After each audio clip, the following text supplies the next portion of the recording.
মাথাভাঙায় তোলাবাজি ও হয়রানির অভিযোগে গ্রামবাসীদের রোষের মুখে তৃণমূল নেতা তথা সিভিক ভলেন্টিয়ার। অভিযোগ, দীর্ঘদিন ধরে হুমকি ও ক্ষমতার প্রভাব খাটিয়ে সাধারণ মানুষকে হয়রানি করতেন তিনি। ক্ষুব্ধ গ্রামবাসীরা বাড়ি ঘেরাও করতেই পরিস্থিতি উত্তপ্ত হয়ে ওঠে, আর তারপরই সামনে আসে চাঞ্চল্যকর দৃশ্য। রোষ এড়াতে নাকি খাটের তলায় আশ্রয় নেন অভিযুক্ত। বাড়ি ঘেরাও, উত্তেজনা, আর তারপর পুলিশের উদ্ধার অভিযান, সব মিলিয়ে এলাকা জুড়ে তীব্র চাঞ্চল্য।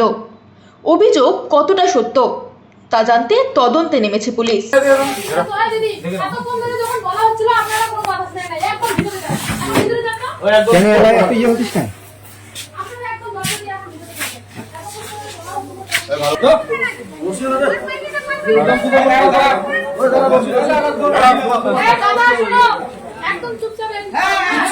কিচ্ছু করবো না আমরা। দাঁড়ান দাঁড়ান দাঁড়ান দাঁড়ান দাঁড়ান